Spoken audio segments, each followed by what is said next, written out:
My mother called me at 11:15 on a Tuesday night, which in her world is basically the middle of the afternoon, and the first thing she said wasn't hello.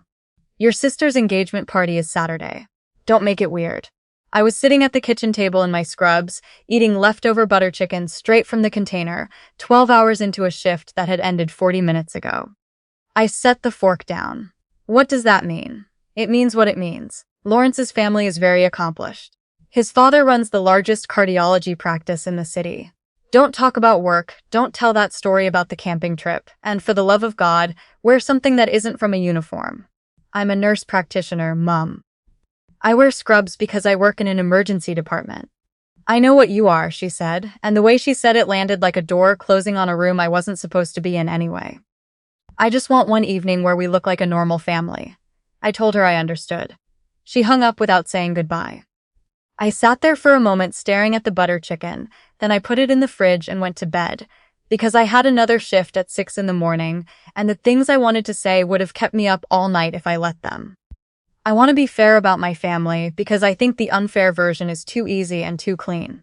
My mother grew up in a small town outside of Sudbury, one of 5 kids, and she worked harder than most people I know to build something stable and presentable. She cares about appearances the way people care about things that once kept them safe. I understand that. I do. But understanding something doesn't stop it from cutting you when the blade turns your way. The version of me that my mother showed to company had always been a simplified edition. I was the middle one, which is its own kind of invisibility. My older sister Renee was the beauty. The one who'd married young and had the house in Oakville, with the double-car garage and the golden retriever and the life that photographed well. My younger brother was the one who'd gone into finance and now took my mother to Paris every other spring like a son in a movie. And then there was me, 33 years old, unmarried, living in a 2-bedroom apartment in Hamilton that I'd chosen specifically because the rent let me pay off my student loans faster. No impressive LinkedIn bio, no partner to bring to dinners. Just a job that nobody at family events ever thought to ask questions about because they assumed the answers wouldn't be interesting.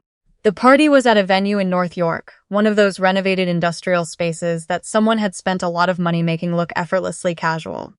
Exposed brick, Edison bulbs, a long communal table heavy with food I recognized as catered, but presented as if someone's aunt had been cooking all afternoon.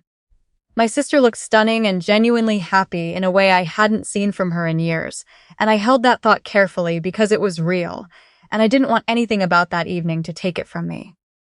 My mother found me at the door before I'd even taken my coat off. She looked at my outfit, which was a forest green wrap dress I'd bought specifically for occasions exactly like this one, and gave a small nod that communicated approval without warmth. She took my arm and steered me toward a cluster of people I'd never met. "Smile," she murmured, "and let the conversation come to you. Don't volunteer. Don't volunteer." As though I was in the habit of walking into rooms and announcing things about myself unprompted. As though the problem she'd spent years managing was my inability to be quiet, when in fact the actual problem, was that the quiet version of me she preferred was the only version she knew. Lawrence was warm, genuinely so, the kind of warm that doesn't perform itself. He squeezed my hand and said he'd been looking forward to meeting me, and I believed him, which I hadn't expected to. His mother kissed both my cheeks and offered me wine. His aunt made a joke about how badly she'd needed a reason to wear her new earrings. The mood was easy in the way moods are easy when people aren't carrying the weight of carefully managed impressions. And then Lawrence's father came in from the patio. I noticed him before anyone introduced us, because the room shifted when he entered the way rooms shift around a certain kind of person. Not because he was loud or demanding, he was the opposite of that. Quiet in a way that had mass to it. He was in his late 60s, I guessed, broad-shouldered, with the kind of unhurried posture that tends to belong to surgeons or to people who have spent a long time being the most competent person in difficult rooms. He was introduced to the table as Dr. Conrad Hewitt, cardiology. 32 years at Toronto General, former chief of staff. My mother straightened almost imperceptibly when Lawrence's brother said his name. I watched it happen from across the table and said nothing. I found a spot near the end of the table and settled in. I talked to Lawrence's aunt about her garden and her ongoing war with the squirrels. I talked to a cousin who was studying environmental law at Dalhousie and had very specific opinions about the oil sands. I drank one glass of Riesling and switched to sparkling water because I was driving home, and because my mother's eyes kept crossing the room to check on me like a lighthouse beam sweeping the dark. Dinner was served, and the toasts began, and everything proceeded more or less according to the script my mother had been rehearsing in her head for the 3 weeks, since Renee had called to say she was engaged. And then Dr. Hewitt stood. He was the kind of man who commands a room simply by occupying it. He said the things fathers say at these events, warm and measured, the kind of speech that sounds improvised even when it isn't. He talked about watching Lawrence grow into someone he was genuinely proud of. He talked about what it meant to welcome a new family. He said my sister's name with a tenderness that made Renee reach over and take Lawrence's hand under the table. And then he stopped. Not a pause. Not a breath for effect. A full stop, the kind of stop that has weight and shape. He was looking down the table. I followed the line of his gaze because everyone did. It ended at me. He set his champagne glass down on the table. He took 3 steps and I watched the room watch him do it. 60 people going quietly and collectively still without understanding why. My mother's hand, which had been resting on the stem of her wine glass, went motionless. He stopped at my end of the table and looked at me for a long moment, the way someone looks at a word they know but can't quite locate. "Forgive me," he said, and his voice was low and careful, the voice of a man who spent his professional life choosing words precisely. "I'm sorry to interrupt myself, but I need to ask, are you Meg?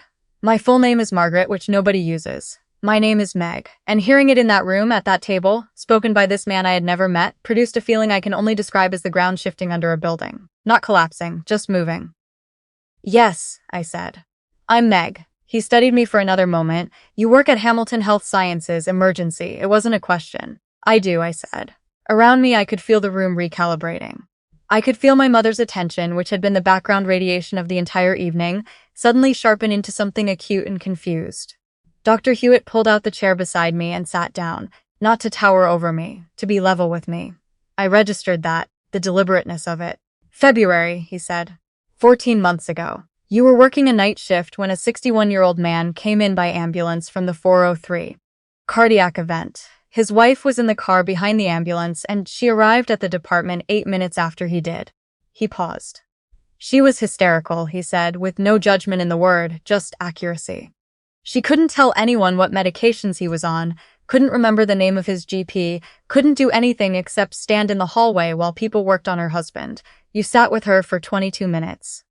You explained everything that was happening in plain language. You told her his name every time you referred to him, not the patient, not your husband, his name. You held her hand while she called their son in Calgary. And when it was over and he was stable and she could finally go in and see him, she told me everything you did, in order, the way people tell stories they're going to keep." I remembered. I remembered her clearly, actually. A small woman in a good coat, the kind of person who was clearly accustomed to being composed, and had simply run out of capacity for it. I remembered the specific exhaustion of that shift and the way she'd grabbed my wrist when I told her his heart had responded to treatment. "That was your wife," I said. "That was my wife," he said. The room was very quiet. Someone's fork was resting against a plate, and the small sound of it was clearly audible. "I have been thinking about you since that night," Dr. Hewitt said. "Elspeth talked about you for months. She tried to find you. She went back to the hospital twice and didn't know which nurse to ask for because she'd been too distressed to get your name. We filed a complaint with the hospital but didn't know if it reached you." He paused. "And here you are, at my son's engagement party." He turned back toward the table. He stood. And when he spoke again, his voice carried the full length of the room without any apparent effort. "I want to say something," he said, "before we continue celebrating, because I don't think I'll have another opportunity to say it in front of people who should hear it." The room, which had been murmuring back to life, went still again. "Most of you have been introduced to Meg tonight as Renee's sister. What you don't know, what I suspect even some of the people at this table don't know, is that 14 months ago, this woman sat with my wife in a hospital hallway during the worst night of our lives and treated her like a person instead of an obstacle to efficient processing. She did her job and then she did something beyond her job and she did it at." He glanced at me. "What was it, the end of a 12-hour shift?" 11, I said. "The end of an 11-hour shift." He looked at the room. "I've spent 32 years in medicine. I know what compassion fatigue looks like, and I know what it costs people to push through it. What Meg did that night was not a small thing. It was the kind of thing that doesn't make it into anyone's performance review and doesn't come with a raise. It's the kind of thing that takes something out of you to give, and she gave it anyway, to a stranger, without any expectation that anyone would ever know. He looked at my mother. He didn't say anything to her directly. He didn't need to. He simply held her gaze for a moment with the expression of a man who has spent decades delivering information to people who weren't prepared to receive it. My mother's face was a study in controlled collapse. I've spent 33 years watching my mother's face, and I know its architecture better than my own, and what I saw moving across it in those few seconds was the specific disorientation of a narrative being revised in real time. She had brought me to this event as a liability to be managed. She was now watching a 68-year-old cardiologist thank me in front of 60 people. She opened her mouth and closed it once, like a word had gotten as far as her lips, and then thought better of arriving. The cousin from Dalhousie started clapping first. It wasn't a performance of a clap. It was the kind of clap that happens before the person decides to clap, the reflexive kind. And then a few others joined, and then the room joined, and I sat there with my hands in my lap and my face doing something I couldn't fully control, which was somewhere between gratitude and the particular grief of being seen for the first time.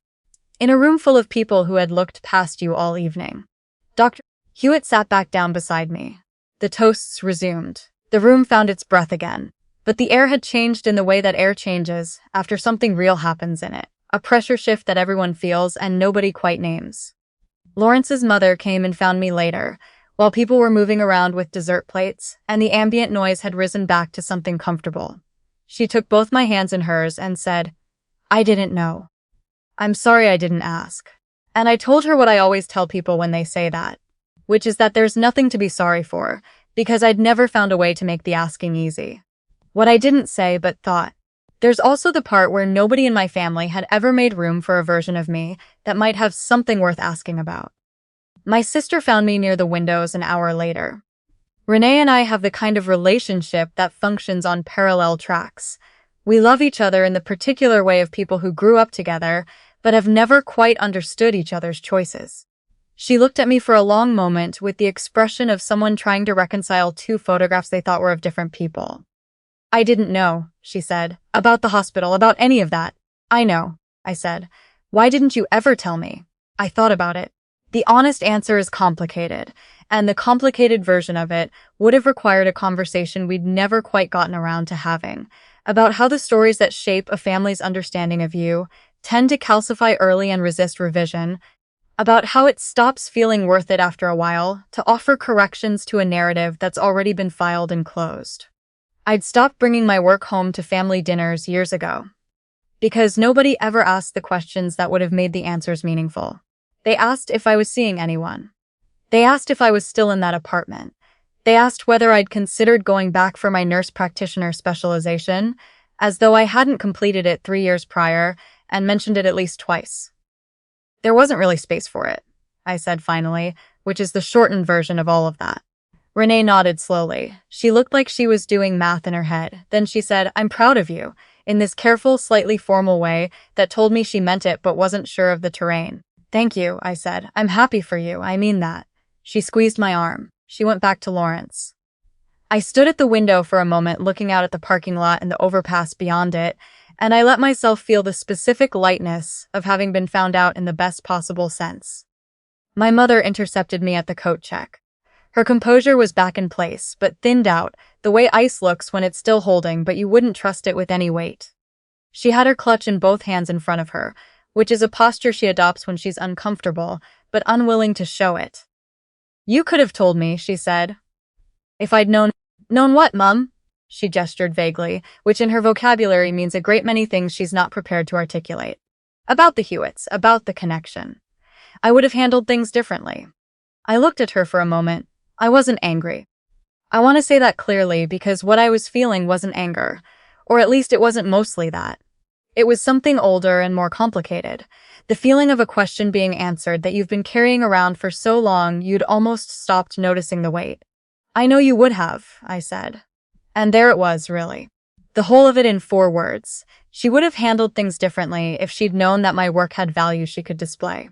The version of me that was worth presenting had always been contingent on something external. A partner, a title, a connection, an audience. Never just me. Never just the fact of me existing in her life being hers. I put on my coat. I hope you had a good evening, I said. Renee looked happy. Good night, Mum. I walked out through the double doors and into the November air, which hit my face like a clean, decisive fact. The parking lot was half empty, the overpass humming with late traffic. I stood there for a second with my keys in my hand. Not moving yet, just breathing. I thought about Elspeth Hewitt in that hospital hallway in February, her good coat slightly wrinkled from sitting on the plastic chairs, her hand gripping my wrist when I gave her the news. I had not thought of that night as anything in particular. I had gone home afterward and eaten cereal and slept for 6 hours and gone back in the next morning. The work doesn't feel like heroism when you're in it. It feels like the thing you do because the alternative is not doing it, and not doing it is not something you seriously consider. I don't tell my family about my work, because explaining it to people who've already decided who you are feels like narrating a film to someone who's watching a different screen. The version of me they'd agreed on. Quiet, unremarkable, the manageable middle child who hadn't managed to arrange her life into something their friends could find impressive. Didn't leave room for the other version to exist at the same time. It was simpler to keep them separate. But the thing about kept secrets is that they tend to occupy space whether or not you acknowledge them. The version of you that isn't shown is still there, still real, still doing whatever it does. And sometimes, in the middle of someone else's engagement party, in a room you were brought to as an afterthought, that version walks in through the door when you least expect it and takes a seat at the table. I got in my car. I turned the heat on and sat with it for a minute, the windows fogging at the edges. Then I put the car in drive and went home through the city, through the orange glow of the highway lights and the familiar industrial stretch of the link, and I felt something I hadn't felt walking into that party. The particular ease of a person who no longer has to decide how much of herself to leave in the car. I had a shift at 7 the next morning. I set my alarm, I made tea, I went to bed, and for the first time in a long time, I didn't lie there doing the quiet inventory of all the things I hadn't said.